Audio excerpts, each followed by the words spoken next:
Mi nombre es Angelisat Villamizar Silva y les vengo a exponer acerca de la unidad 1 denominada como el discurso hablado. Básicamente estas son técnicas que se utilizan de forma espontánea en un discurso. Hablaremos sobre los aspectos físicos. Estos son relativamente necesarios en un discurso en la cual se encuentra la voz. Este es el sonido que transmitimos para tener la atención del oyente. De esta forma, pues transmitimos sentimientos y actitudes.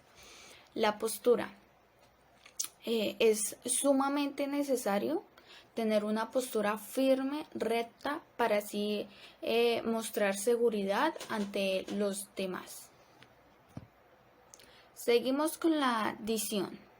Es la forma de darle sentido a las palabras que se emplean para construir oraciones o frases. La fluidez consiste en dominar las palabras de forma adecuada, de modo que las ideas surjan de forma natural y correctas. El volumen. Debemos tener una intensidad adecuada en el discurso. En este también influye la respiración. Por eso es necesario de mantener una buena respiración en el momento de hablar. El ritmo. Normalmente se debe mantener un ritmo suave. En este depende el contexto, el contenido y las características de las personas. La coherencia es tener una relación significativa entre las distintas partes del texto, es decir, las distintas partes de las ideas en las que una persona va a explicar o va a transmitir ideas por medio de bloques, así se va desenvolviendo para tener una buena interpretación sobre ello. La claridad. Es sumamente necesario expresar de manera concreta las ideas o aspectos que se deseen saber, teniendo una gama de conocimientos. Ahora encontramos 4 técnicas de expresión oral, las cuales se encuentran la locución, la conferencia, la orenga y el discurso.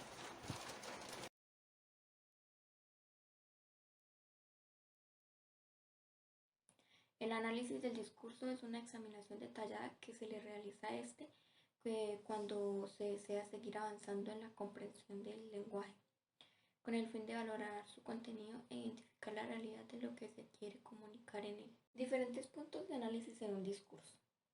Microestructura. Busca verificar el uso correcto de la gramática. Se tienen en cuenta aspectos como la cohesión, ordenación de ideas, selección léxica, relaciones referenciales, entre otros. La macroestructura es el significado global del texto. Allí identificamos el tema principal del discurso, que es aquello que se nos quiere comunicar, y por ende realizamos una reflexión de dicho tema. Está formada por contenidos, temas, subtemas, proposición temática, concepto, coherencia, expresión, discurso escrito, párrafos, oraciones y palabras. La superestructura es la jerarquización del texto y representa las partes en que se organiza. Esta se complementa junto con la macroestructura. Los signos de puntuación son gráficos marcados en los escritos que tienen la importancia de ayudar a la comprensión fluida y precisa de lo redactado. Estos requieren de pausas básicas para su uso adecuado. Ortografía. Primero, clasificación de las palabras según su acento. Existen palabras oxítonas, palabras paroxítonas, palabras proparoxítonas y palabras preproparoxítonas. Segundo, tilde diacrítica. se utiliza para distinguir las palabras que se escriben igual pero tienen un significado distinto. La lectura interpretativa se basa en explicar el sentido de lo que puede llegar a tener varias explicaciones. Para una buena lectura interpretativa, la estrategia fundamental es el subrayado. Relaciones referenciales. Se basa en la comprensión literal, la internalización o interiorización, activar competencias como deducción, relación, comparación, entre otras, y la interpretación. A continuación, producción textual.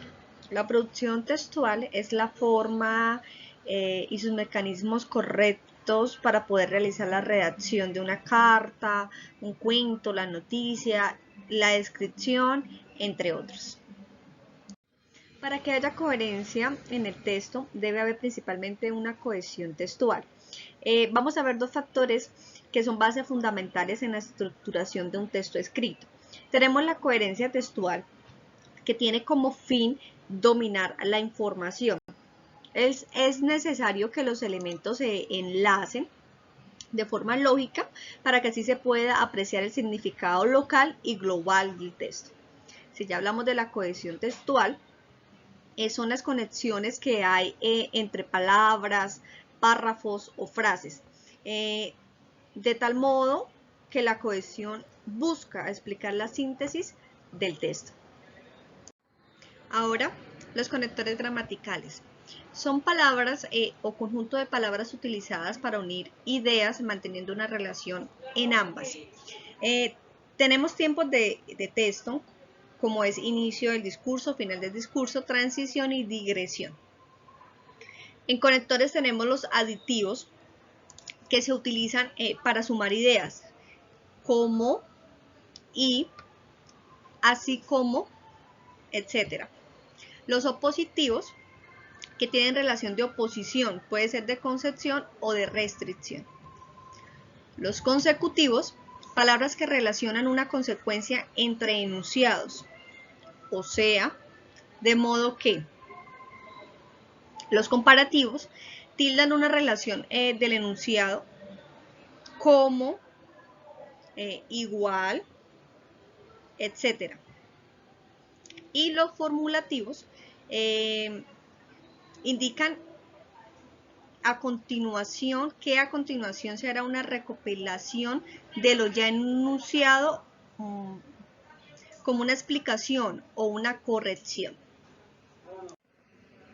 La teoría del texto.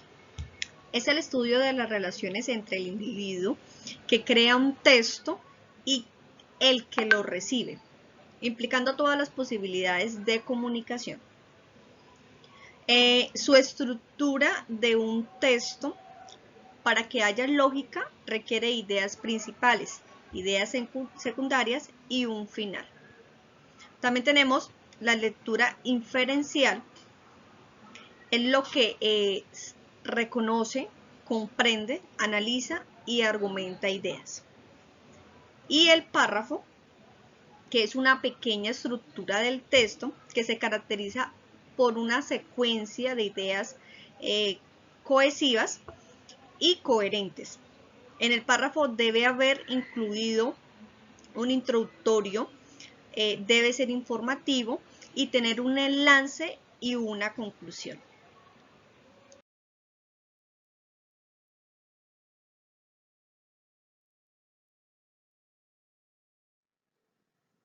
¿Cuáles son los sexos o la tipología textual? Bueno, empecemos por el texto argumentativo, cuya función es persuadir, convencer a un receptor a través de los argumentos y la particularidad de sus contraargumentos. El texto descriptivo es tratar de minimizar, expandir con adjetivos la intención comunicativa. El texto narrativo es relatar, narrar un contexto, ya sea de un objeto, una persona en específico. El texto expositivo es dar a comprender al receptor información específica con características descriptivas hacia las demás comunidades. El texto dialogado, que se conforma por dos personas con diferentes opiniones. Cada uno de estos tiene un aspecto lingüístico. Es entender que el texto argumentativo tiene una introducción y un desarrollo con una conclusión. Igualmente que el texto descriptivo y el texto expositivo. El texto narrativo tiene una estructura de un inicio, nudo y desenlace. El texto descriptivo se caracteriza por tener adjetivos, verbos en pretérito imperfecto y también el enlace y exposiciones de diversas categorías para fundamentar y describir. El texto expositivo tiene la intención de generar disputas de tiempo en presente y futuro para dar a entender nuevos conocimientos al lector. Es importante decir que hay otros modelos dentro del género discursivo como el resumen, el ensayo y la reseña. Igualmente, la interpretación o análisis textual. Muchas gracias. Hola, un saludo para nuestros oyentes. Y en este momento vamos a iniciar un discurso sobre lo que está sucediendo en la actualidad, sobre el paro o las marchas que se están evidenciando en Colombia. ¿Sí? Desde ese punto me encuentro con Dayana Delgado, Gisela Leida, Angie Villamizar y ese hablante Leymar Pérez. Nos vamos a enfocar en diversos aspectos, ya que es un tema muy complejo, pero lo vamos a tratar desde el punto de vista de la psicología. Para ello, vamos a tratar de orientarnos con las siguientes preguntas. ¿Qué tipo de conductas se evidencian en las propuestas, en las protestas? ¿Cómo se pueden interpretar las emociones en medio de un conflicto social? ¿Cómo se involucra la psicología en el paro nacional? Interesante. Y desde el campo psicológico, ¿cómo se interpreta ese dilema actual?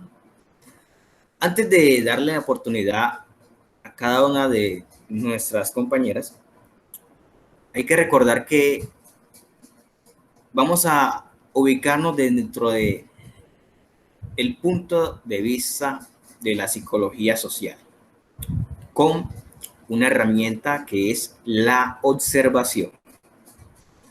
Entonces, podemos dar inicio de por qué se dieron estas protestas, a qué se viene, cómo lo podemos interpretar.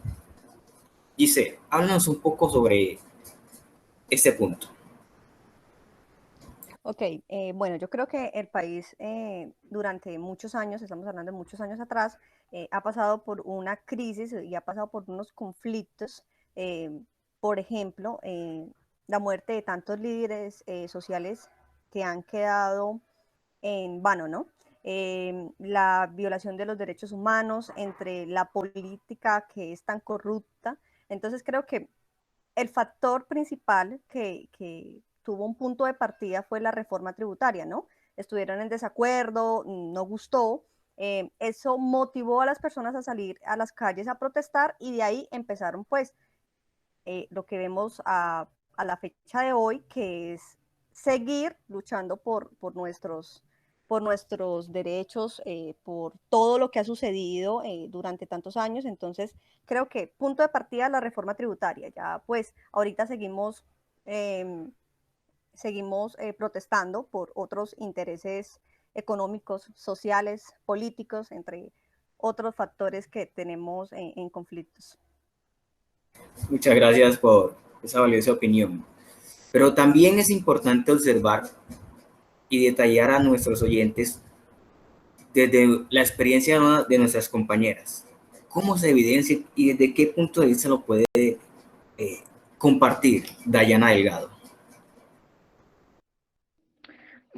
Bueno, yo estuve presenciando varias conductas, pues fui parte de las marchas y ver diferentes conductas.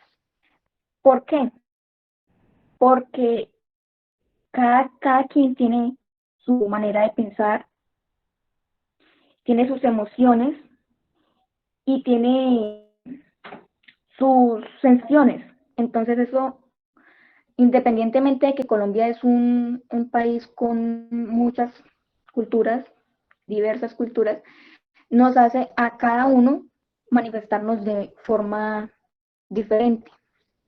Se podían observar eh, cantos, bailes, grafitis, incluso llegaron a tirar pólvora de una manera muy alegre y muy pacífica. Más adelante, después de varias horas de marcha, se podía ver cómo cambiaba totalmente esto. ¿Por qué? En lo que yo pude evidenciar es que ya estaba en un punto específico el SMAT y agentes de la policía eh, esperándonos. Entonces ellos empezaban a atacar, estaban ya desde un principio teniendo una conducta muy diferente a la que nosotros veníamos trayendo en ese trayecto. Claramente al atacar la conducta de los manifestantes, que era muy pacífica, que tenían unas sensaciones muy bonitas, era lo que hacía que esto se plasmara en las conductas alegres, los bailes, los cantos, entre otras conductas, cambiara totalmente. Obviamente mostraban inconformidad a estas agresiones y ellos respondían de la misma manera. También pues expresaban ahí sí su inconformidad con rabia, respondiendo de la misma manera, con ataque. Entonces ahí podemos presenciar diferentes conductas y el porqué de la conducta de cada quien. Muchas gracias, Dayana. Entonces, indudablemente estás contando una experiencia que es importante porque estás dando primero una mirada neutra, sobre todo diciendo cómo las conductas dentro de la protesta pueden ser agresivas o simplemente agresivas dentro de ese entorno. Y eso me lleva a pensar también cuando hablaste de la cultura, específicamente en el arte, ¿cómo se puede evidenciar entonces el arte? ¿Qué crea el arte? ¿Puede crear símbolos o no? Angie, ¿qué nos puedes decir? Bueno, algo que es sumamente necesario hablarlo y es que hay un aspecto que influye mucho en la conducta de una comunidad y estoy hablando de los símbolos, ya que esta es una representación muy poderosa, la cual la denominan como un héroe. Eh, Podemos evidenciar en la actualidad algunas agresiones, es más, algunas asesinatos por parte pues, de la policía y a estos pues a los que ven que están pacíficamente y haciendo una marcha de manera creativa, pues los atacan de una manera para hacer una opresión. En fin, el caso es que una de ellas, un muchacho se convirtió en un símbolo social, la cual influyó más a los ciudadanos a que siguieran con estas marchas. Y no solo estoy hablando de la vida de una persona, sino también de grafitis y demás. Muchas gracias, Angie. Podemos observar entonces que dentro de la cultura o dentro de la comunidad se pueden evidenciar referentes que apuntan hacia una acción colectiva. Cómo la comunidad nos enmarca qué es lo que se genera dentro de los protestantes. Entonces, diferentes emociones, diferentes conductas. Pero dentro de este punto, vamos a escuchar a Giselle, ¿qué nos puede aportar? Bueno, creo que ya para finalizar, una posible solución de todo este conflicto que tenemos es poder llegar a una solución en común, ¿no? Es escuchar tantos puntos de vista y tantas problemáticas que tenemos actualmente en el país, teniendo en cuenta lo que comentaba que es un país multicultural, entonces hay que embarcar absolutamente todos